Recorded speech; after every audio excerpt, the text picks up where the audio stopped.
Right, because like a bear shows up, it's like, oh, the bear knocks you out, and you wake up in his cave. It's like, that's not what bears do. The bear dragged you back, just sitting around the fires.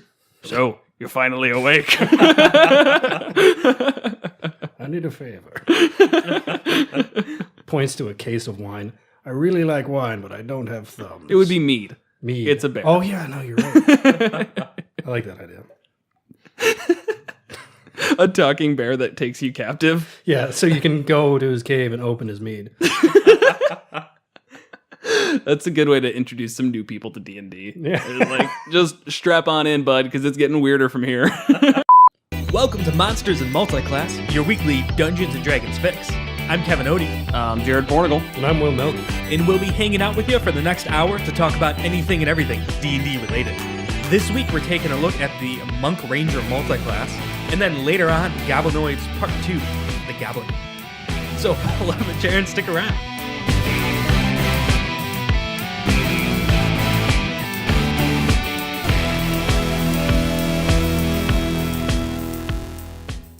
Okay, I regret the Goblin, and that was stupid. Oh, I didn't. I'm so no, sorry. I thought it was great. I'd say keep it. All right. I knew you'd regret it, and that's why I wanted you to do it. All right, so our two classes this week are the Monk and the Ranger. A Monk is a martial character that really benefits from using its bonus actions to do a bunch of monk-type things, like it's like the kung fu fighter of cheesy 80s movies. And then the Ranger is like a lone wolf type out in the woods, the Aragon of the D&D world. And they get some spell casting. Both of these multi-classing requirements are dexterity and wisdom. So normally that's a really big problem when you've got two classes that require two different things, or like two things, multi-class requirements. But both of them ended up being dex and wisdom, so pretty easy. Got some nice stat overlay. But first thoughts, Will? I agree. The multi-stat always made both of these classes a little bit tough to interface with, but they overlap very well on the stats. I think there's a lot of potential, especially with something like the Kensai, because the Ranger is definitely your more weapon-focused type of guy, where the Monk explicitly isn't unless you go for that. Right. So I think there's a lot of potential here. Yeah, I think I'm personally more worried about the role-playing side of things, just because it's potentially a weird overlap. Kevin? Yeah, I agree completely. I think mechanically there's a lot of decent synergy and potential and cool ways to go about it. Role-play-wise, though, I guess it's not hard to justify. I just don't see it adding much to the character. Right. Because, like, if you have a monk that you want to be more kind of wilderness and slayer type focused, you don't need to multi-class in a ranger to get that. That's who the character is. And then same if you have a ranger who's more about inner meditation and peace or stuff like that. Again, you just make the character about it. You don't have to multi-class it. Right. It's one of those multi-classes where I don't feel like you're adding much. Like, you can do it and it's not a problem, but you're not really getting any flavor out of it. You're just kind of playing the class a specific way. Right. For example, thinking of like a ranger that's like the monster slayer type. You can just play a monster slayer ranger. There's a subclass for that. And maybe you want to add in that there's a secret order of monks who are also about like keeping the natural order of things. So they are monster slayers as well. Well, now you've got the monk side. Sure, do whatever subclass makes sense for that. Do whatever subclass makes sense for the ranger, either the monster slayer or the hunter. And they're both kind of just there. You're just playing a monster slayer ranger, but also you're attaching a monk to it. Mm-hmm. So, I mean, it's not a bad thing. That allows you to be kind of flexible with it. But, adding anything, not really. Right. Yeah, in terms of mechanical viability, I think they both could really benefit from kind of dipping right into one or the other. There's a whole bunch of combinations, really, but especially the Ranger, because as we've talked about a bunch, we're not the biggest fans of Rangers. Rangers are okay, yeah, but they do really just taper off near the end. Their higher levels just never feel that worth it. Multi-classing, it kind of works oddly. They're not a bad class. There's just nothing that really ever seems to get us too excited. A couple different subclasses added in Xanathars that I think put in a lot of nice flavor. Gloomstalker and the Monster Slayer one specifically. Is it called Monster Slayer? I think it is. Yes. Either way, it's close enough. So I mean, it's not a bad class. It just, I think that part of it does make it fun to multi-class because unlike other classes where you feel like you're missing out at those later levels, as we've discussed before, there's the Will Meldon patented bitterness bounce out of Ranger at high levels, where by the time you're at level 17 in a Ranger, you should probably just take a 3-level dip in literally anything else, because the last 3 levels, it's like, meh, whatever. You might miss out on a 5th level spell or something. Not a huge deal. But it is nice that you get a fighting style. That's something that can really benefit the monk a lot. There's the dueling fighting style, where you can add like +2 to any attack that hits as long as you have a one-handed weapon. So a lot of times monks, you have your monk weapon, which let's say it's a quarterstaff or short sword or literally whatever, it doesn't matter. The monk weapon die increases just with your level, starting at D4, which is usually used for your unarmed strikes, because most weapons do more than 1d4, goes up to 1d6, goes up to 1d8, 1d10. I think it caps out at 1d12 for your monk weapon.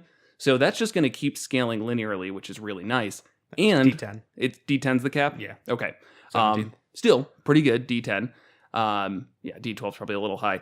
But, you're getting a +2 to all of your damage rolls with that dueling fighting style, and you're giving yourself the ability to get more of those attacks, as you can use your bonus action for an unarmed strike that's also going to get the benefits of that. Right. So, by 5th level, you've got 3 attacks that are all 1d6. When does it go up to 1d6? You've got it in front of you, so I'm going to use you. 5th, yeah. Okay, so starts at 1d4 and then a 5th 1d6. Right. So, 5th level, you now have 2 attacks plus your bonus action attack if you want it. That's all 1d6, 1d6, 1d6, plus your dexterity, plus 2 on each of those hits. Right. So, I mean, that's a really good fighting style to take. Yeah. Yeah, this combination is a really good way to just layer on a lot of damage. Because then hunters get Hunter's Mark. Right. Which will add 1d6 to every attack. Right. It's 1 minute. Wait, is it an hour? It is an hour. Yeah, it's an hour concentration. But when something's reduced to 0, you could transfer to something else as a bonus action.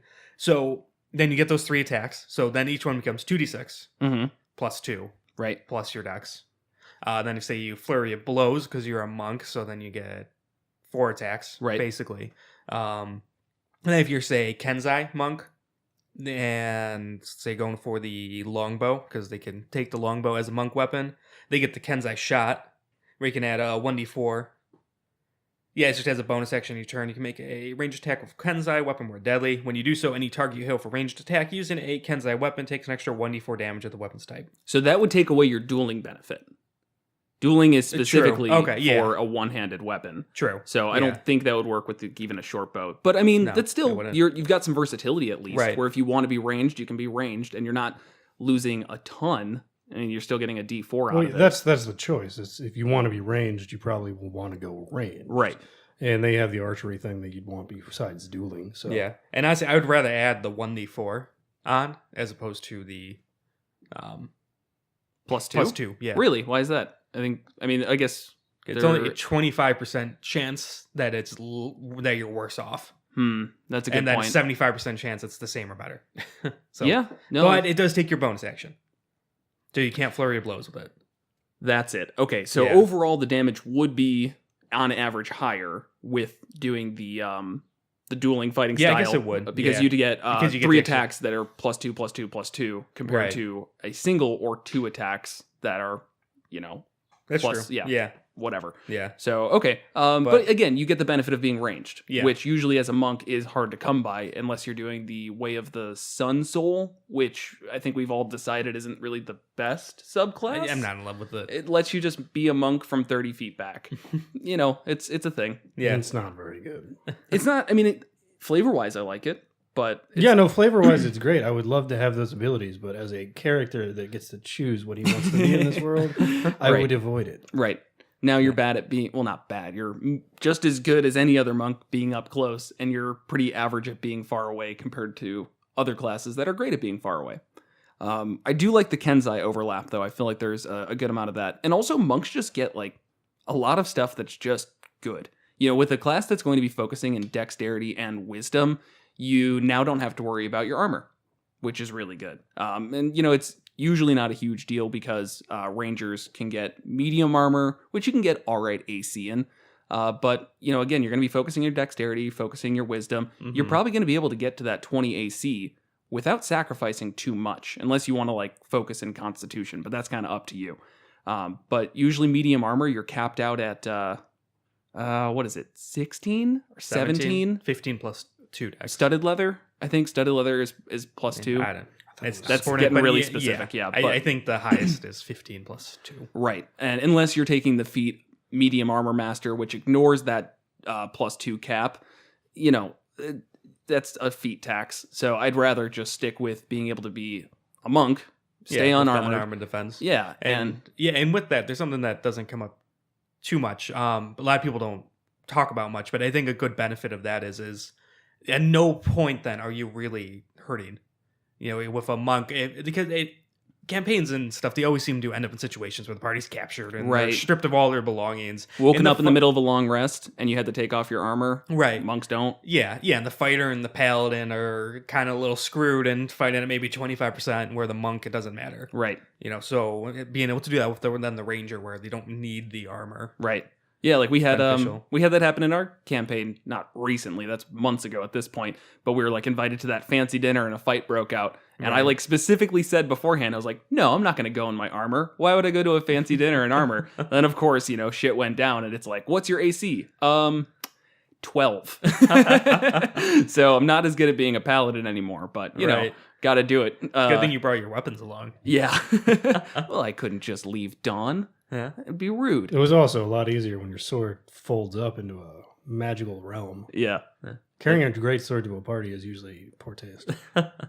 Imagine all the cups you'd knock off, just like kind of like squeezing by. Like, excuse. Oh, I'm so sorry. That was a 950 gold wine decanter. Well, who's going to pay for that? Why did you invite me? You knew I'd bring my sword. No, nobody knows that. You don't invite somebody to the party who like owns the sword and is like, "Why'd you bring the sword to the party?" It's like, "Oh, I always bring the sword to the party." Well, maybe they should have had a coat check. That's a good idea. Like an adventurer's check for most locations was like, you can't just carry like 9 axes into the bar. Please check them at the adventurer's check. I love the idea of the barbarian just like searching every crevice of themselves, just pulling out another weapon. All they have on is a loincloth and the belt. Like, right? Where are you keeping all this? Pulls out like a 12-foot long greatsword. And got this off a giant. Like 1,200 pounds of rope. Well, things feel a lot lighter. Takes off his training anklets. This is totally off topic, but I always think about that. It's just like you're trudging through the dangerous cave with 900 pounds of supplies on your back, and you're ambushed. Roll initiative and start fighting. It's like, I think we've kind of talked about it. I don't remember if it was on here, but just like the idea of the thing is when we were starting out of the abyss, like even if we were over encumbered while out of combat, the idea of like start combat, throw your bag. Like that's where like, 50 pounds of weight is just, get rid of that. And now you've got your armor and whatever, and you can fight. If you've ever been backpacking, you kind of understand that it is a very elaborate setup kind of thing. That's fair. Yes. And back in the day, like what I'm picturing though is back in the day, backpacks were like 3 times as big, 4 times as heavy, and you had to have all these like cast iron pans on the with back, like too. Zero ergonomics. So you're like clanking around the mountain right? with a bag the size of your torso and a half, and you're like, "Oh, better throw that off in less than 6 seconds and charge with my." No, I think you can. If it's just shoulder straps, if you're not dealing with like the hip belt and the sternum strap of modern day backpacks, it's just shoulder straps. Just whoop. Stick your arms. No listeners could see that motion. You guys understand. He's like doing a breaststroke, basically. Yeah, you just like stick your arms through it. If it's a 100-pound bag, it's gonna fall. Just fall off, and then you're fine. Right. Just leave it at your feet. Now, doing it before trying to make a stealthy attack, though, probably not going to work. Yeah. But that's besides the point. We just kind of hand wave it away to sort of abstract it away. I think that's the thing about D&D. Or you have a bag hand wave a lot of stuff away. Yeah, which is fine. Like, who wants to play where you have to worry about how do you take off your backpack quietly. Galatea, roll a Constitution saving throw. Why? You didn't specifically mention that you've peed in the last 2 weeks. You've got a kidney failure. Not the game I'm really interested Being in. a DM is glorious. How'd you kill your first party? Kidney failure, for one. Other one, alcoholic. So, what is it? What's it called? Liver failure. Cirrhosis. Thank you, cirrhosis. Hey, man, I wasn't supposed to be a doctor. You're welcome. Um, That's another thing. It's like, oh, all your wounds get infected and there's no cleric around. What do? I guess I died. Should have bandaged them better, and also learned about antiseptic. No, that's the thing. It doesn't work. Like in a medieval style combat setting, those bandages were only to stop bleeding. Everybody got Right. infections. Everybody died. Right. But man, their immune systems were probably so strong. So strong, except for the part where they all fucking died. Back on the Ranger Monk, specifically with the armor thing, one thing that's also really nice is you can be a pretty stealthy character with this. Rangers do get a lot of like, I think that in my mind, Rangers I always view as kind of stealthy, like in the same vein as rogues. But with the medium armor, especially the good ones, they're going to have disadvantage on stealth checks. So this is actually another way that, you know, at mid levels, you're going to be quickly outpacing your other clunky pan-carrying companions, which is always a benefit. Yeah, and with the stealth, Rangers get passive out of trace. Which is also even awesome for better. it. Yeah. And then I was thinking the Gloomstalker and Mhm. Way of the Shadow Yep. Monk. Yeah, Yeah. really cool combination. Right. Does that have any alarming overlap? Like, No, actually. I thought so. No. Yeah, Way of the Shadow. So you have the Shadow Arts where you can spend key points to cast Darkness, Dark Vision. Oh, passive out of trace. But so you could get it through that too. I guess that's an overlap. Silence or Minor Illusion. Then their main thing is that Shadow Step where you could teleport from dim light to dim light or darkness to darkness. Right. Shadows, basically. They also just get that really cool, like at level 3, they get Dread Ambusher. Gloomstalker. Yes, the Yeah, Gloomstalker. yeah. Yep. And they increase their walking speed on the first turn of combat. And if they take the attack action, they can make an additional weapon attack as part of that action. That does not overlap at all with the extra attack you get at level 5. So you're just getting Right. another one of those. Yep. And again, with that dueling, that just makes it even better. You could even use like Stunning Strike on your very first attack. So you come in, do your Stunning Strike, then you've got advantage on your next 3 attacks, or 4 if you want to use Flurry of Blows, and you're getting +2 on all of those. That's a way to open up combat. Yeah. And I think it also does like an extra 1d8. Yeah. Yeah, and the Gloomstalker, they get the bonus to initiative, don't they? Yep. Yep. With your wisdom modifier. Yeah, and once then that again. extra attack. And then also a third level, Umbral Sight, where you get Dark Vision, if you didn't already have it. And then that's the one where if a creature is relying on Dark Vision to see you, you're invisible to them. Yeah, which Which is just so cool. I mean, Yeah. it's obviously very situational. I know, but it I love also makes- It's so cool. no sense to me, but I love it. Who cares? You know, it's really cool flavor.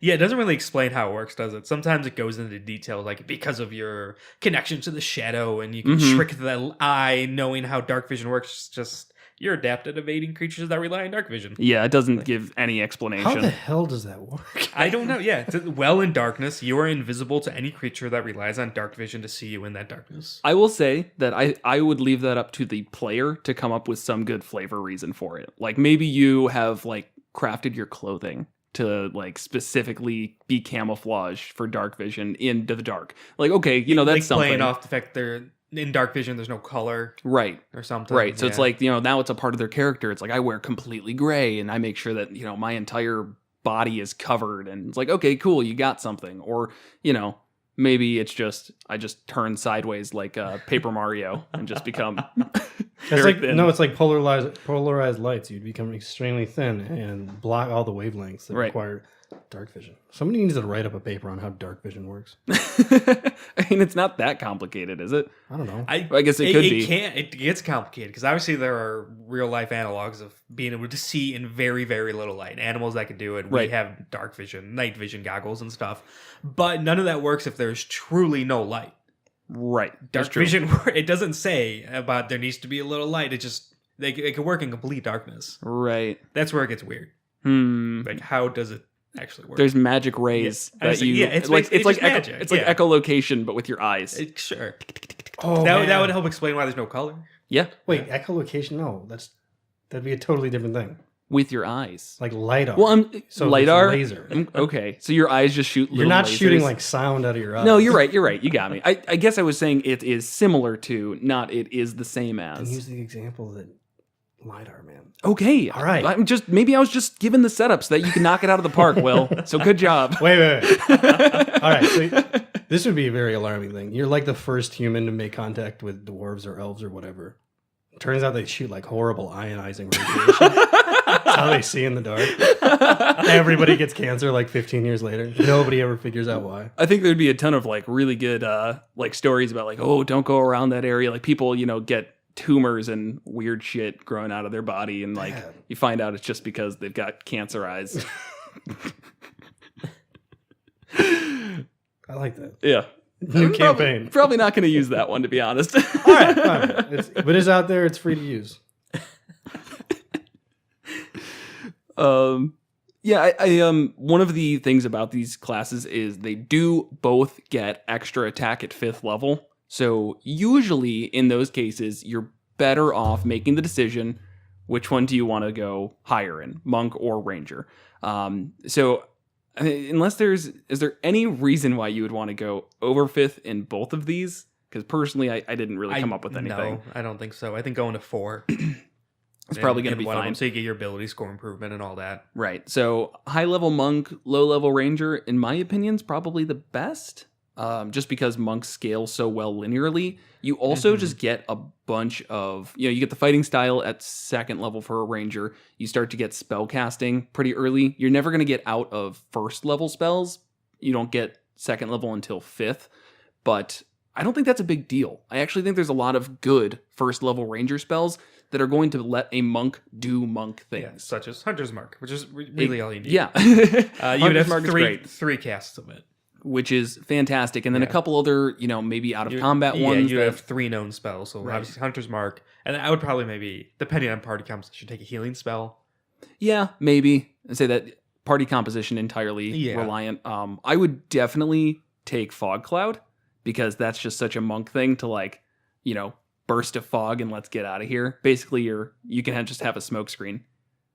But it's fog. It's fog. What do you want me to say there, Will? You're killing me today.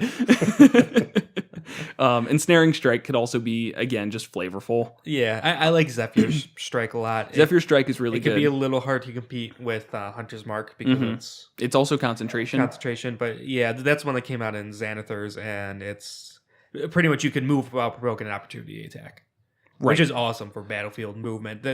I would think majority of the time you'd probably want to go Hunter's Mark, but it's nice to have that. Is that when a you need bonus? it. So it's a bonus action to cast? Yes. Okay. Yeah, I mean that's pretty good. It doesn't give the long-term usefulness that Hunter's Mark does, and as a monk, you can just spend a key point to disengage. That's true. So I was gonna, maybe it becomes a little bit less useful, right. Especially with how little spells you get to learn. That's I true. would probably pass on it. That's a fair point. There is also the other aspect of it where one of the attacks during that minute, you could give yourself advantage. And if it hits, you could deal an additional 1d8 force damage. And then whether you hit or miss, you have an extra 30 feet of movement that turn. Right. Which, it's a one-time thing for that minute. So it's kind of cool, but I always found that a weird thing with that spell. It almost feels like it should be a separate spell. Yeah, they kind of... It's sort of like tacked it on there. That spell has always been very strange like that. Yeah. Do Rangers get any cantrips? No, I guess not. Okay, I didn't think so. Half-casters Yeah, don't do that. half-casters Yeah. don't normally. Sorry, I didn't mean to completely stop your train of thought there. No. But yeah, okay, so yeah, it's that's something, not a big deal. So are there any other good subclass combinations? I feel like both the ones that you mentioned, or I guess we've mentioned, were the main two that I thought of. Way of the Shadow and Gloomstalker is fantastic, very shadowy ninja type. And then Kensai and Hunter or Monster Slayer, I think, are pretty good. But I feel like Kensai could probably go with any of the Ranger subclasses. I don't think you've got too many restrictions No, there. I think Hunter's a good one. Yeah. Even just for the 3rd level ability, the Hunter's Prey, where you get to pick one of those options like Colossus Slayer would be pretty cool. That's Right. one where if you hit something that's not at full health, you deal an extra 1d8 damage once per turn, but that's still pretty solid. I honestly, so it's just another option, just stacking on that damage on your definitely, hits. yeah. I mean, you just get a ton of the. It's really just a lot of options for damage, Right? It's Yeah. really kind of So nice. what were you saying? So you have the short sword where it's a 1d6, Mhm. and so you're doing, we'll say your Flurry of Blows, there's 4 of those. You have Hunter's Mark, so it's 2d6. Right. So that's really On each of them. Yeah, So so if 8d6. they all hit, it's 8d6 plus 2 of each, so plus 8 plus your dex, which we'll just say 3. Right. So sure. plus which one? That then I said 4. So that'll come out to 12 plus 8, so 20. And then one of those will have an d8 Right. added onto with Colossus Slayer. Yeah. I feel like we're forgetting something, but yeah, this is of course if they all hit, which is Questionable, why, but- again, using Stunning Strike, your very first attack on Yeah. it, makes that really great. And I think you get Stunning Strike pretty early on. It's like 3rd level or something as a monk. I think it's 5th. Okay, 5th, whatever. So pretty early, that's when you need the extra attack anyways. So, I mean, you're really going to be... And that's not something that's that limiting. You know, that's saying you can do that anytime you want. And Right. if you need to use anything, you're using your key points, which you've got 1 key point for your Stunning Strike if you want to use that. Give yourself advantage on all of the attacks if they fail the saving throw. Or your Flurry of Blows, and your Flurry of Blows. You can do both. 2 key points, I mean, that's something you can do 2 times at least at 5th level monk. And kind of 2.5 times because you could do the Flurry of Blows still. I mean, that's just a lot. And that's just going to keep on increasing. And I love it. Yeah. It's actually like really one of the better combos here. I'll say this. A lot of the times you dodge out of the doubling up on the attacks. I'm not entirely sure that's the best idea here. Okay. It really You're talking about is. the 5th level double attack. Okay. So there's definitely reasons not to do that. It's just within the monk itself. All right. So might be a weird break there. Had to take a dog break. But Will, you were enlightening us on why you might want to go past level 5 in both of these classes. The monk, in addition to scaling linearly, does also get that at 6th level as opposed to 5th or 3rd level. Gets what at 6? An additional one of its class features. It's also got the Stunning Strike.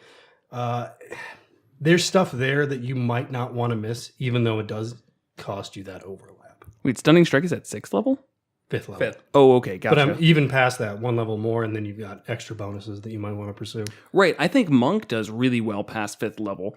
And I mean, Ranger gets some things, but I just think that makes it more apparent that you want to focus in Monk over Ranger. I would agree with that. I think that's why if you go Ranger, you're going to feel like you're really missing out on a lot of the stuff that makes the Monk just get better and better. For example, the fact that you're not going to have as many key points. Key points become something that you're using on basically every turn after a certain point. I mean, when you're at 10th level as a Monk, 10 key points a day is a lot to work with. One thing that's really small that just came back to mind, if you are going the Kensai Monk and you're playing as more of the ranged type, the monk ability at 2nd level where you can just grab something out of the air, 3rd level, deflect missile, probably becomes a lot more useful. Just if you're like ranged as it is, you're probably getting attacks thrown at you. You know, Might be I nice. actually question Yeah. whether that's true at all. What do you mean?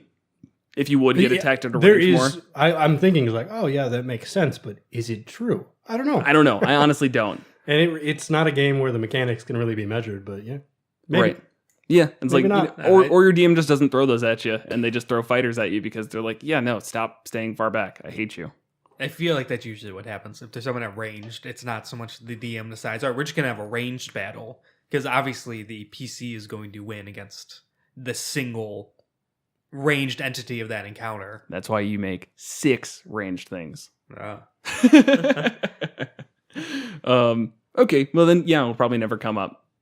It never does, but when it does, it is Deflect funny. missiles. Yeah, that's one of the ones that's super flavorful, but I don't see it used much. I definitely don't ever see a reason to catch it and throw it back. I always hate that one because it's like, sure, you can get an attack on your reaction, which is all right, but you're spending a key point just to throw a an arrow back. I don't know. It's like all right, I'll say this, because it is, if you reduce the damage to 0, you Right. do get that option where you're like, this isn't probably not worth it, but it's cool. That's- and that's and then exactly you can do it, though. very safely. Like, I hate the fact that the only reason people do it, and everybody does it, every time you get the opportunity, I've never seen a monk pass it up. But, like, it's only because it's cool. It's not because you're really doing that much damage. It's just like, sweet, I get to do that class feature that isn't that useful. But that's fun. Like, the best part of D&D is doing fun stuff that might not be necessarily the best numerically. Totally fair. I can agree with that. One thing, you mentioned the Hunter and Colossus Slayer specifically. I think actually the other options you get, though maybe not better, this is tangentially related to what you were saying, probably not better, but they are kind of more monkish. Specifically, the Hunter's ability to... gotta jump to it. I'm never going to find it. One of them is like, you work really well in crowds of people or crowds of enemies, and you can just like, hit multiple of them at once. And I like that for flavor because it just sticks with that monk Horde idea. Breaker? Yes, thank you, Horde Breaker. If you want to read Once that on off. each of your turns, when you make a weapon attack, you can make another attack with the same weapon against a different creature that is within 5 feet of the original target and within range of your weapon. Right. So as a ranger, I feel like for whatever reason, that one like just it doesn't spark joy for me. But as a monk, I feel like it just works really well flavorfully. At the end of the day, it is situational compared to Colossus Slayer, which is like going to happen every single turn, basically. So it's like hard to pick it. But if there is a time to pick it, I'd say it's with a monk, where you're planning on getting up in between a bunch of people and just going to town. Yeah. You know what Just getting upsets more me? attacks. What?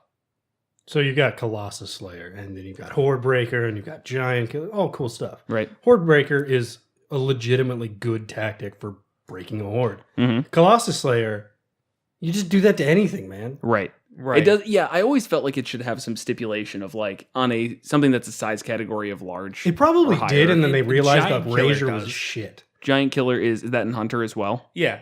And That's the third option for Hunter's Prey. Giant Killer. When a large or larger creature within 5 feet of you hits or misses you with an attack, you can use a reaction to attack the creature immediately after its attack. right. Okay, so then, maybe it's just the fact that it's called Colossus Slayer that I don't like, but I mean, the idea being that it's a Colossus that's going to take a lot of hits to take down, whereas opposed to, it's a third level ability. If you're fighting a bunch of goblins, Colossus Slayer's probably not going to come up. really? Because it's if they've taken any damage. Yeah, and If it's below their hit point maximum. you're probably Yeah. going to nuke a decent amount of the goblins, but And, you're still going to be Colossus slaying some. Yeah. It's going to come up, I guess, is how I feel. Like, even if something has, 12 HP, it's still probably going to come up after your first attack.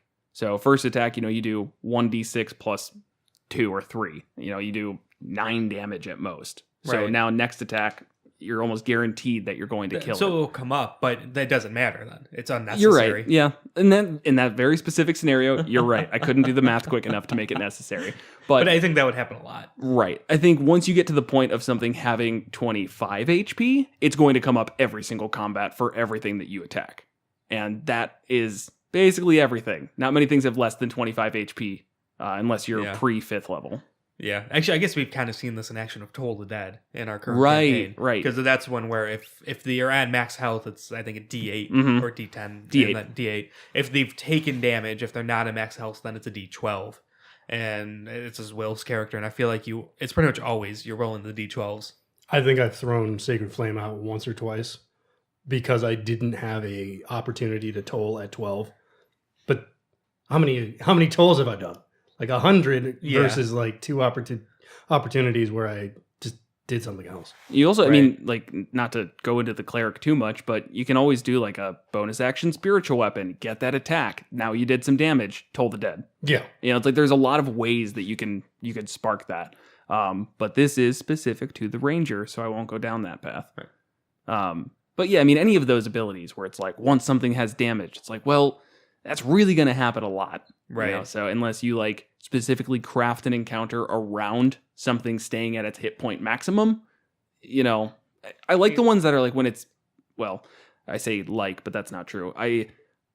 There are some where it's like once you're at half HP or something, or when it's at half HP, then it's like, okay, that could make sense, but as a player, you're not going to know that Right. something's at half HP, so that's not possible. Right.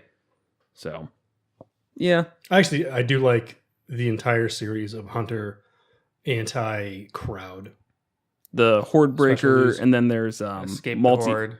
Oh, yeah. Opportunity attacks against you are made with disadvantage.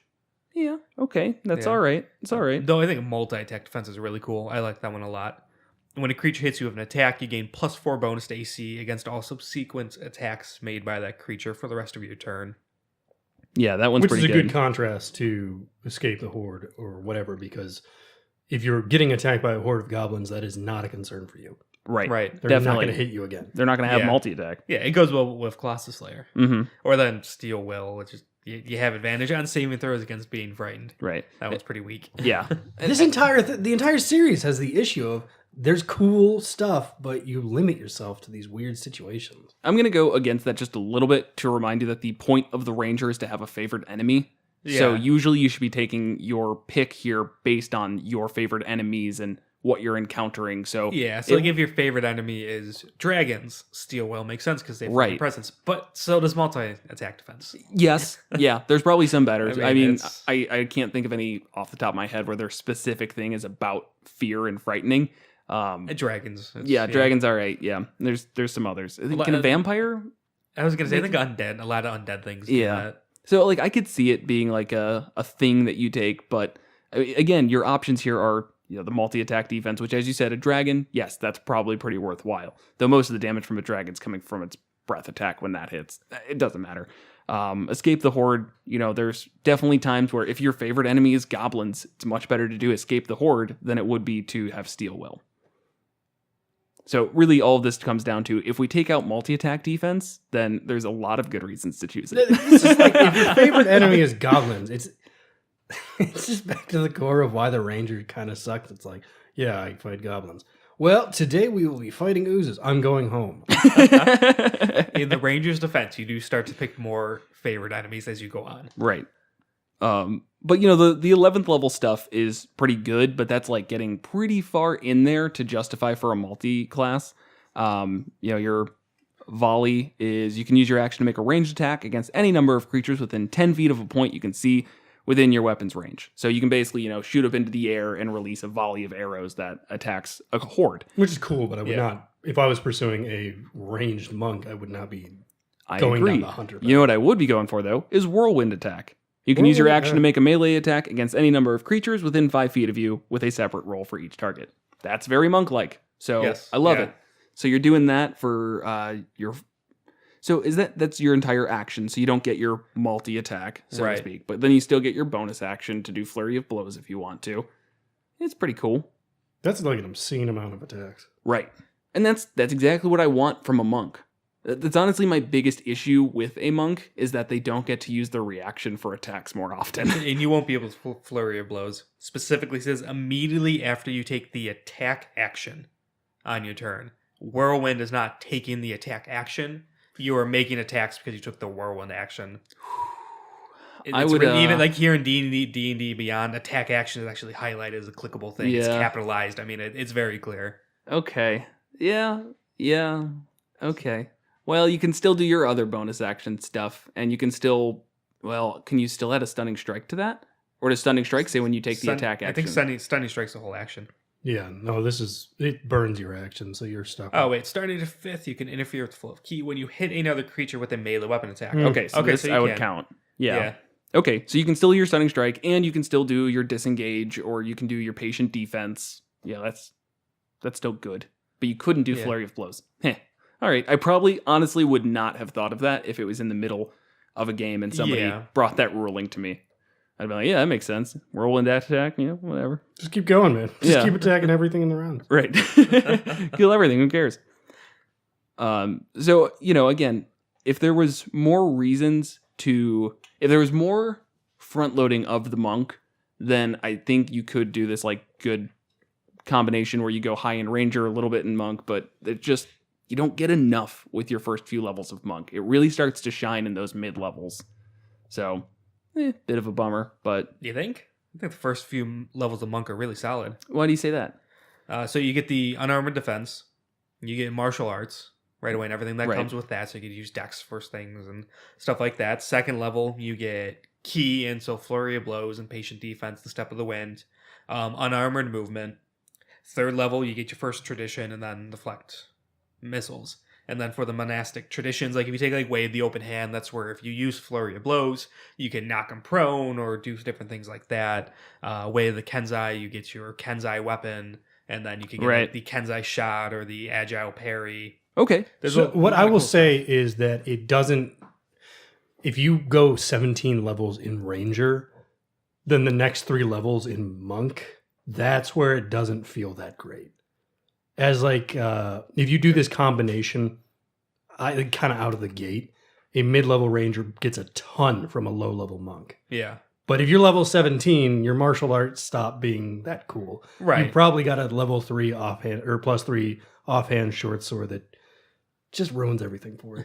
If we're specifically talking about like mechanics only, you'd probably be better off going rogue for those bonus action abilities compared to limiting yourself to the monks with, because rogues can just dash, disengage, and hide as a bonus action forever. Right. And you're really not going to care too much about that extra attack with a bonus action when it's 1d4. Right. Then So- you get expertise. And, Yeah. Did we do a Ranger Rogue yet? I feel like we have. I feel like we have, but it's really just starting to all mesh together. So, I mean, again, that's speaking purely mechanics. If Yeah. you're 17 levels in Ranger and you find a monastery and you join a secret order of monks and you want to go about that, yes, you have something. yeah. It's really it's not that bad. You get some good options. But at that point, as you said, you're pretty solidified as a class by then. Yeah, okay, I guess now I can take off my armor, which is cool, and, have my unarmored defense as well as the bit of extra movement you get at the first Right. couple levels Yeah, of 10 monk. feet. But I don't think Which- the key points are going to come into play too much. Yeah. I would actually say that it makes sense to start off with 3 levels of Monk or whatever, and then move into Ranger for the rest of it. Yeah. Because they get really similar stuff out of the gate with their saving throws being identical. Oh, yeah. Monk would actually be a decent starting point, especially if you don't care about armor. Right. And I mean, if you can avoid having to wear armor, then that's always good. I almost never wear armor. Like in a day-to-day Yeah. basis. You're wearing full plate right now. That would probably ruin the podcast. Clank, clank, clank. What do you think? Well, Click, click, click. I just want to make a lot of noise with metal, but that's actually just annoying, so I'll refrain. yeah, if you want costumes for D&D sessions, your best bet is wizard hats over plate mail. Much cheaper. Expert advice over here. Cool. I think that's everything I've got for this We class. need to come up with a name. Ooh. Remember, we're doing that now. We're actually committing to it. Really, really Manger. terrible names. Yeah, so you have the obvious ones of like Manger or Runk, Yeah. but it's like those are almost too good. So mine is the Munger. I was gonna say Where the hell did you get a Runker. U? Runker was Ronker.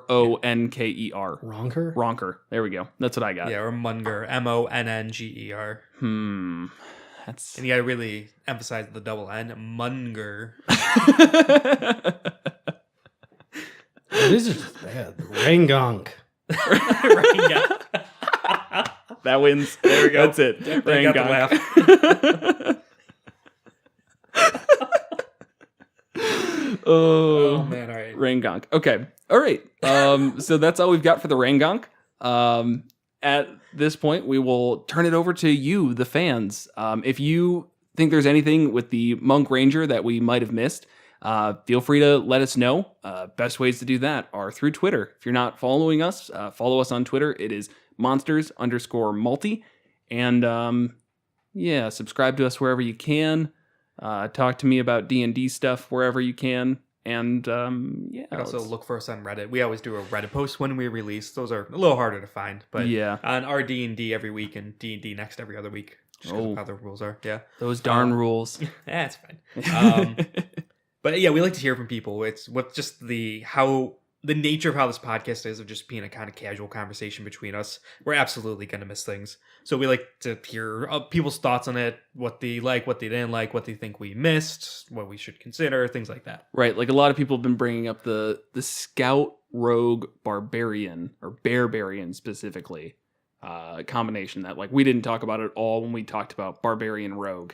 And like I've had like 3 or 4 people. Oh, way like, back in like episode 2? Yeah, and I've had like Okay. tons of people like mention it to me, and they're like, "How did you miss that?" And I'm like, "I don't know. We miss a lot of stuff." It's just like an open conversation format. Yeah, Right. it's not an optimization guide No. by any means. No. So.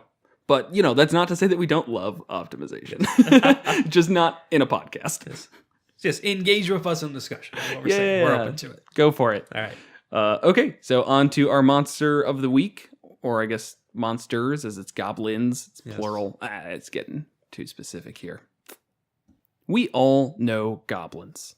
Every single campaign seems to start off with some type of goblin fight. They're the dumb little green guys who just cause problems. They're the easy enemy that, gets people into the fight. But what do we really know about goblins? Because after reading Volo's Guide to Monsters, I feel like I didn't know much. There's a lot more intricacies to their caste system than really is laid out, as I feel most DMs treat goblins as just that, something to throw at the party to get them interested in the story and move it to something that's a little bit more worthwhile. But there's a lot more to goblins that I feel like we should all really take to heart into consideration as we move forward with our campaigns and our D&D sessions. Like, for example, who do they worship? I can't pronounce its name. Maglubiet? Maglubiet. Maglubiet. They're one true god who has basically just decided that goblins and goblinoids are like a lower tier, but is like, yeah, but you're my lower tier. So I love you guys. That's great. Yeah.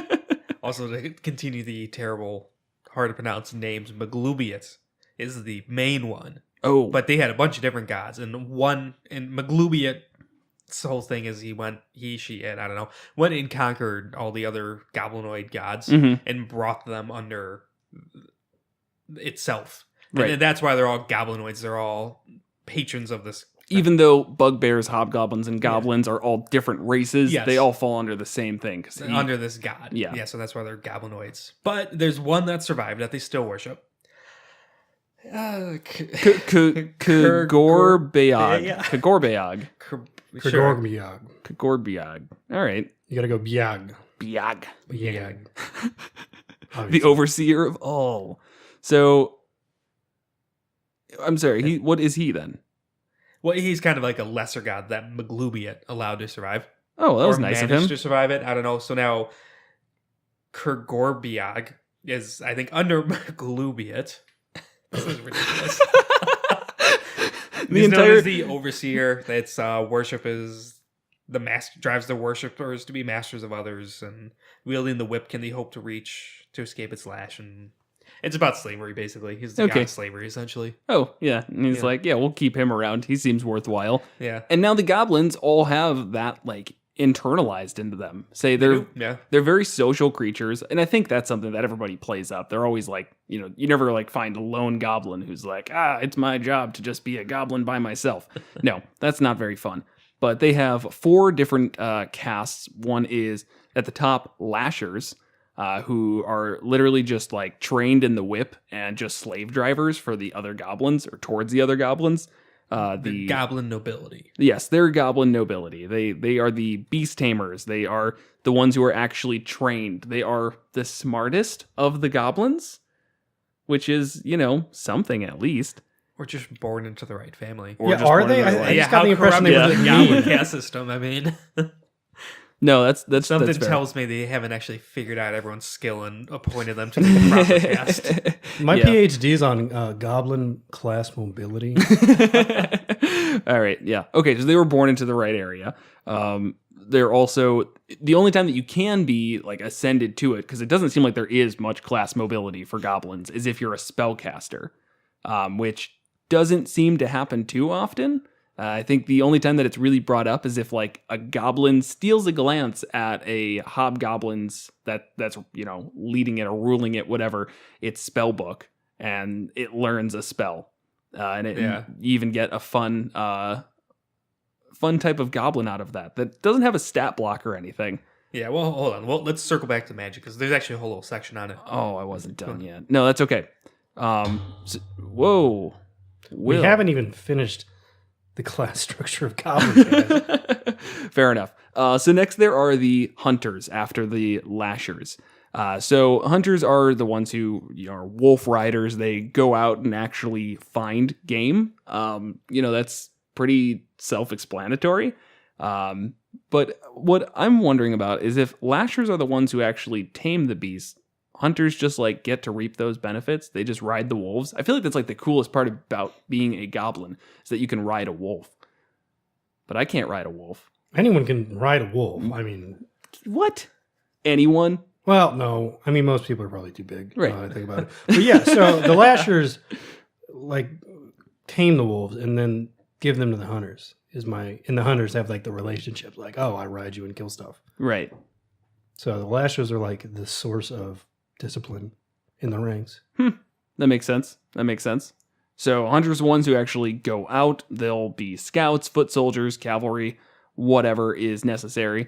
Then we have the gatherers, who are starting to get into the cowardly cast, the ones that normally are the ones that you can just kind of, make yourself big and go ooga booga booga, and they just run away. Their just really main goal is farming a little bit that the goblins are capable of, checking traps for captured people from the hunters, and really just dragging them back. They don't do too much. It seems like they're... I honestly think that it would be kind of cool to throw in some gatherers into a really just specifying which cast a goblin is in an encounter with your PCs, where you have the hunters who are the ones who've got their spears and are charging at you, and then you have gatherers who are kind of trying to stay to the outside and just throw nets over people. I really like the idea of cannon fodder that just throws nets. Mm-hmm. The most underused weapon in all of D&D. Oh, and the lashers have whips. Yes. Goblins really are just Whips Nettington incarnate. Just as is society. And they're doing so well for themselves. Whips Nettington wasn't the strongest man. But he was the best. And then lastly, you have the pariahs, the ones that just kind of do the grunt work, digging mines, cleaning up pig pens, and just whatever jobs people don't want. And they're basically just kept around to be the butt of every joke, where, every goblin can feel better about themselves as they can just torment the ones below them. Yeah, and all through the whole system. There is one last thing, the slaves. So since they are the under He's trying to say its name again. Yes, Kurgor BOOYAHG. We'll go with that. Yes, slavery is a huge part of it. They would generally prefer to capture everything alive instead of kill enemies. So there's always slaves within large goblin encampments, and those are technically, I guess, the lowest of it. Oh, the slaves are underneath the pariahs, yes. Yeah. It was actually saying that if there are slaves, the pariahs are the ones who get to supervise them. Right. And they get to Yeah. feel good for a second because they're haha, there's somebody beneath me. You did it. Yeah. So I guess that's when goblins are kind of the ultimate thing to throw at a low-level party to get them captured and then get to kind of play out that adventure of escaping being captured. Right. Because if you're have your party fighting goblins and the goblins are just trying to kill them, it doesn't really fit. It's not what goblins do. Right. So I think that's why it is, I won't say important, but can be really nice to throw in the gatherers in there, or, just traps in the woods that they step into. Really depends on how you want to do it.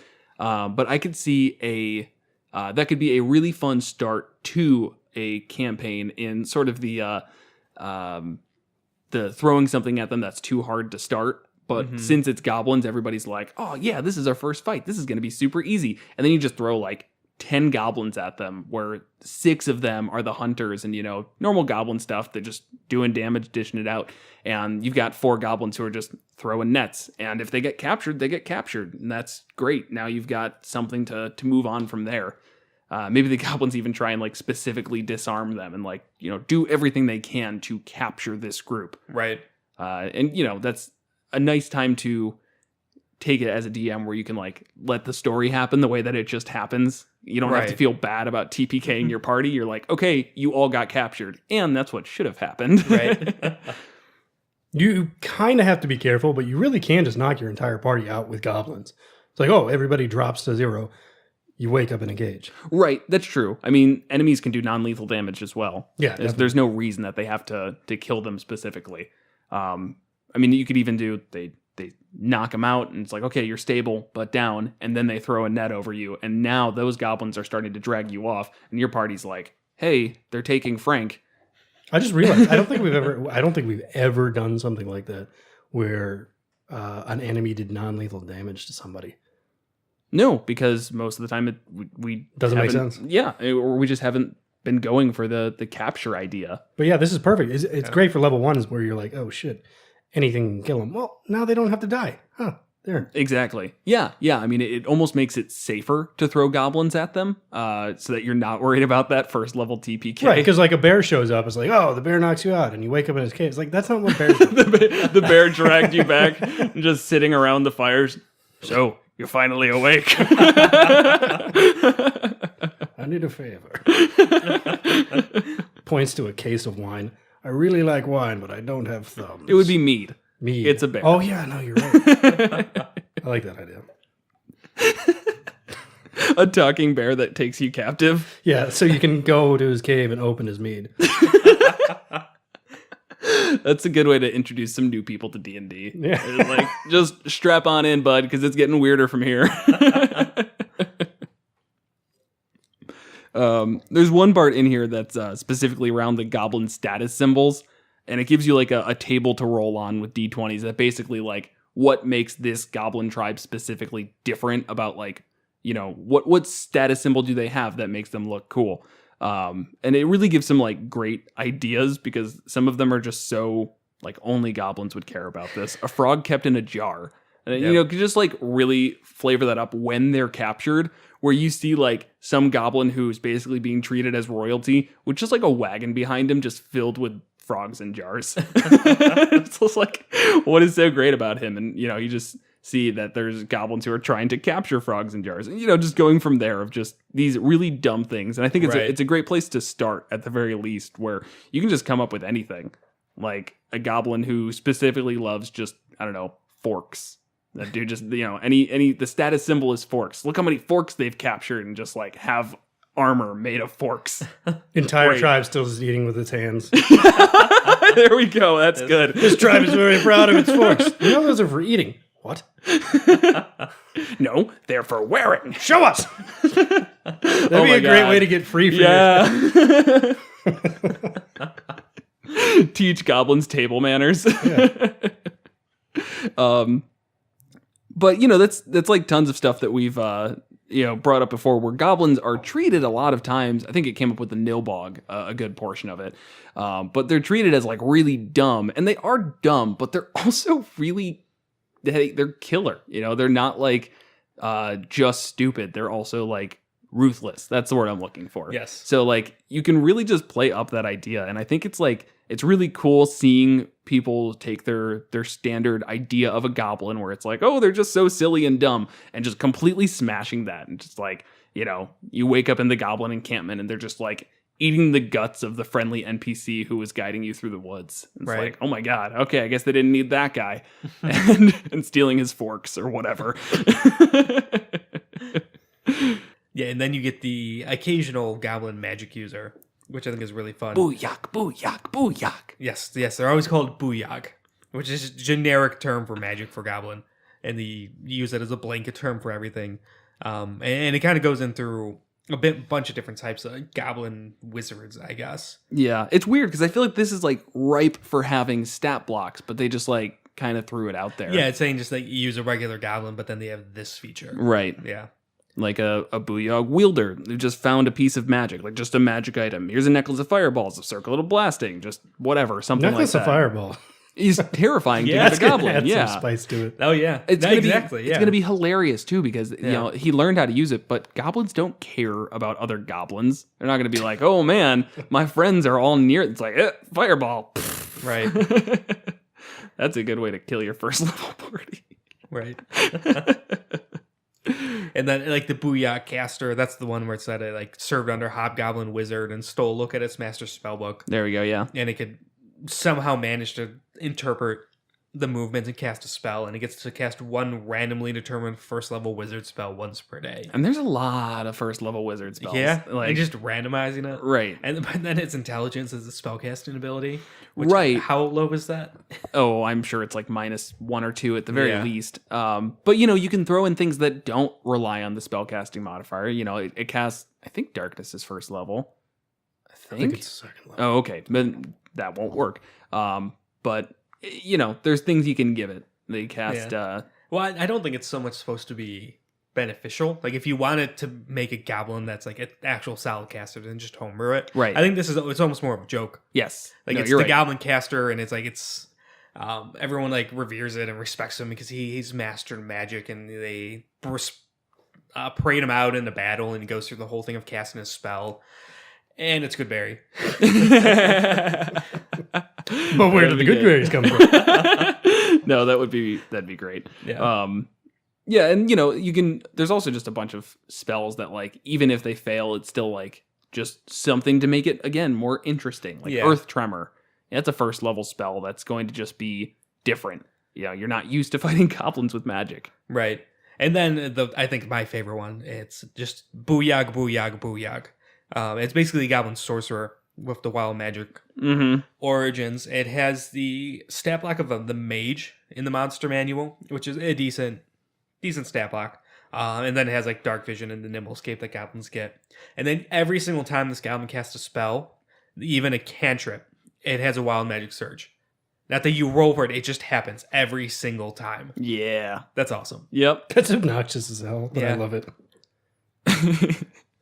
Isn't there something for on the wild magic search table where you like cast polymorph on yourself? Yep. You like turn into a sheep? I think, is it? yeah. Okay. Or you turn a random person into sheep, something like that. Okay. But yeah. All right. Yeah. I mean that's again just like so many ways to make goblin fights fun, interesting, and feel fresh. Even though everybody has had a goblin fight. Everybody, again, maybe not literally every campaign starts with a goblin fight, but it's just something that everybody has seen. I don't think I've ever talked with somebody who's like, never fought a goblin. 20 years playing D&D. Never had a goblin fight. So after a while, they're going to get a bit stale where it's like, what do we do to the goblins? You just, kill them. They're just things to kill. No, make them feel fun. Make them feel adventurous. Yeah, and actually the BOOYAHG, BOOYAHG, BOOYAHG can really, really, really spice things up. Mage is a challenge rating 6. Oh, yeah. Yeah, it's a 9th level spellcaster. Yeah, so I think... it has Firebolt, Light, Mage Hand, Prestidigitation, Detect Magic, Mage Armor, Magic Missile, Shield, Misty Step, Suggestion, Counterspell, Fireball, Fly. Yeah, Goblin. And every single time it comes with a Wild Surge. It even has a one use of Cone of Cold. Oh my god. What's Yeah. challenge rating 6? It's a mage. Yeah, that Yeah. makes sense. That's pretty good. Yeah. I think that'd be a very interesting thing to throw at, 5th or 6th level party where Right. they're like, oh, it's just goblins. And, you really hype up the BOOYAHG. Like maybe... Yeah, they're chanting. Mhm. Booyah, Right. And like maybe it starts off with like you just have your party like slice through a couple of goblins who are attacking them, and then like they all just kind of like separate for a second and like start the chant, and then you just have like one of these BOOYAHGs just like paraded through up to Yeah. them, and they're just like, what is it's just a goblin, right? And then it just absolutely wrecks them for Yeah. like 2 rounds until they figure it out. But that'd be good. I want to do this. BOOYAHG. Yeah, I mean, they have a couple other interesting ones. I don't know if they're particularly worth going into. I'm actually kind of, I don't know how I feel about the BOOYAHG Whip. It's literally just like, it's a goblin who can dominate other goblins. There's 1d3 other goblins that slavishly obey it. Yeah. It's been blessed by Krgorbayag. Good job, guys. Thank you. And, that can just be, again, a flavor thing, or you've got a goblin who seems more of like a leader-ish type. Okay, something. Goblins have an int of 10. Do they? Yeah. Goblins are smarter than my PC. Oh, no. I feel like that's too much. Well, I think that just goes to show that, like, we and most other people play them wrong. Yeah, no, everybody plays them wrong. Yeah, or they're But not... at the same time, what we are discussing is kind of the quote-unquote, not to sound elitist, right way to play goblins. It's horrible, mean, violent little things with this cast system. But they also have an int of 10, so they can't be that stupid. They just kind of short-sighted and mean. Yeah. And I think that's... Ruthless, I think, is the number one thing that just you need to keep. That. I would just say mean. They're just mean to each other. They're ruthless to everyone. And I think that's like the downfall of Goblin society was that they're all just such dicks to each other. Right. They never really got anywhere. Yeah, no, actually, that's a great point. Then they're not trying to help each other. They just continue to berate each other, have this extremely separated caste system where it's like very clear that one person is superior to another, and they keep everybody in line. And it's not to make the society better; it's to make themselves feel better. Right. Yeah, it's almost like a lot of Will's shortcomings, honestly. Yeah, no, honestly. Like he could probably be doing a lot more, but just everybody around him has to be berated. So it just never really advances past that. Literally a walking goblin society. And then within the greater Goblinoids, the goblins are absolutely at the bottom. The Goblinoid extended universe. Yes. Yeah. Between goblins, bugbears, and hobgoblins. Last time we had Goblinoids, we talked about hobgoblins, who are the leaders and at the top. Goblins are at the bottom. They are constantly subjugated and ruled and bullied by the bugbears and the hobgoblins to do their bidding. And they seem to be okay with it because they know that is Maglubliets? I probably butchered that. That one was pretty close. Yeah. Will. Yeah. Maglubliets will. Yeah. To die, and they know life's short for them, so. Right. And I like that because I mean, that's something I think people get pretty right here is that goblins treat their lives as expendable, and they can just be cannon fodder, which allows you to, even at those higher levels of 5 or 6 or so, if you're fighting one of those CR6 mage goblins, the BOOYAHG, then you can still make it fun, or at least somewhat difficult, because these goblins are just charging at you, and now you have to waste an entire attack action killing 1 or 2 of these things. And as long as you find a good pacing for combat, I think that can be really fun. You can make your wizards feel awesome as they're casting AoE spells that are just blowing the area up, but then make them feel terrified as like 10 more goblins just rush in anyways. Right. Just like keep coming out of the trees. Like, where are they coming from? Just chanting BOOYAHG, BOOYAHG, BOOYAHG. It's good. I like that a lot. Yeah. Yeah, and then in terms of the actual stat blocks out there, it's nothing special. I think there's 2.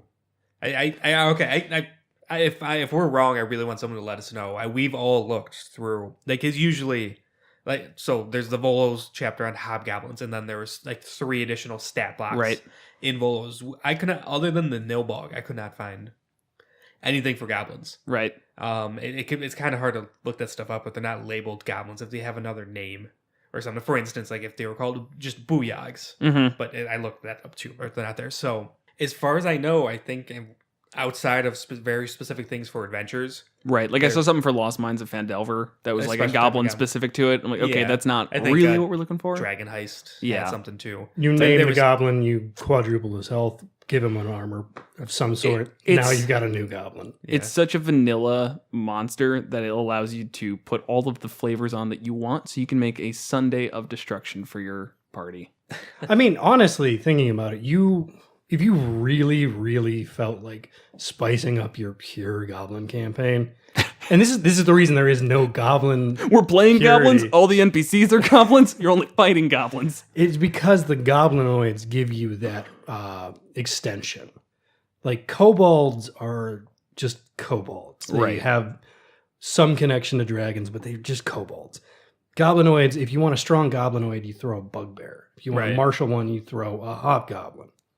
If you really hate that, just take the stat blocks from a bugbear and make it a goblin. Yeah, right. A goblin bear. Yeah. Or you're talking about if you want to get real crazy with it, like the stats of a hill giant. Right. To call that a goblin. Yeah, a goblin giant of sorts. Yeah, I think. We talking about the anime Goblin Slayer. Yeah. And hobgoblins and that were just big dumb brutes of goblins. Right. It's a hill giant. Stats of hill giant. There's so many things that's just like you just steal it and say, and that's a goblin. That's a goblin that ate a bunch of goblins, and now he's bigger. It's like, okay, cool, whatever. That's how science works. Who cares? It doesn't matter. It's not my job to make this work. It's my job to make it cool. Fair. It does go into the layers a little bit. But they weren't particularly interesting, in my opinion. It was kind of just like some good flavor if you wanted to have do a good job of describing where goblins live. They don't get like lair actions of any type. No, I'd say most people kind of just generally assume what a goblin lair is and seem to get it right. It's Right. like caves, abandoned mines, Exactly. really crude Villages of sorts with like, I don't know, goblins dancing There's like around. a few main rooms, and like here's the slave room, all- and then That's all I got. there's the trash room, and Right. they sleep over there. It's like Right. it's really nothing special. It's Here's the trash room. Here's the sleep room. You just pointed at the same thing twice. I love showing people around my apartment. This is the trash room. This is the slave room. Wait.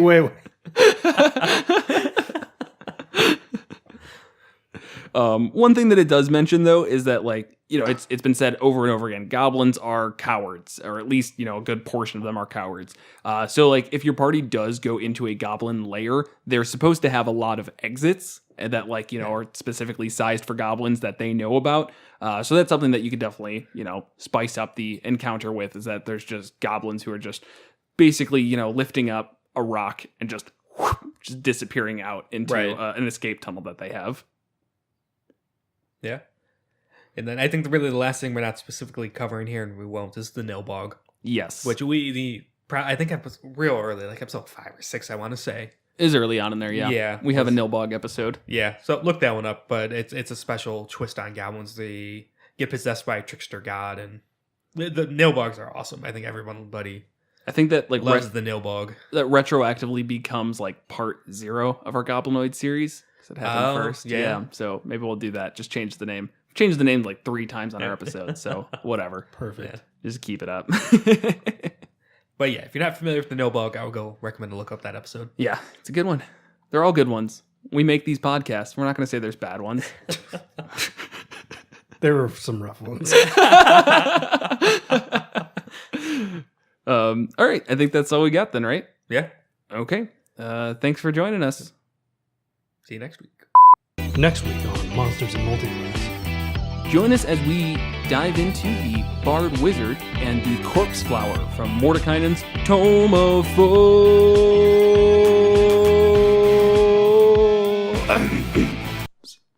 That was beautiful, but it's Mordenkainen's. No! Do it again. Wah, wah. Just the Mordenkainen, and then you got to re-sing it. Jared. Mordekainen's Tome of Foe. I feel nervous now. Wait, which one? Bard Wizard? Corpse Flower and the Bard Wizard. Can we cut this? Please end it. Large carrion bird at the grocery store. It's not a carrion bird. It's an eagle. Well, This I'm is the saying least raptor. carrion bird thing ever.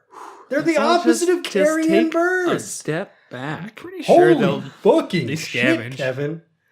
Pretty sure eagles scavenge. You as don't well. fucking disparage eagles around me, dude. They're the kings of the They're sky. efficient and resourceful. They're fishers, I thought. They They eat eat fish. anything. Yeah, including dead things. No, they only eat live That things. doesn't sound right, actually. Well, they eat them once they're dead, but They're they like usually lions. kill They're them basically themselves. sky lions. Skylines will absolutely eat dead things. No, they won't. Yes, Kevin. they will. If you feed a lion dead things, it will starve. I think my favorite thing about birds of prey is that they eat other birds. I think that's really dope. It is pretty fucking Just dope. flying down, and it's just like the birds are like, it's so good that I can just fly because Safely. I'm so safe up here. There's no predators. It's such a baller way to hunt prey, like death from above style. Right. They got their kick-ass eyes. My eyes are shit. Yeah, I have to no, wear can't fucking see glasses. fucking dick. If Yeah. I was a bird, I'd be dead. Yeah. If you were a bird, you'd have better eyesight. I mean, if I turned into a bird with the same eyesight, I can't see like 3 Oh, feet in front of me. Right, right. How would a bird wear glasses, man? Well, it'd probably be wearing the window more than anything. I could be a woodpecker though. Be fine as a woodpecker. Why? Why a woodpecker? Because their prey's really, really close. Oh, right. No. You also just get to smack your head against a wall over and over again. So it's like you as a bird, but you know, less metaphorical. All right, goblins. Yep.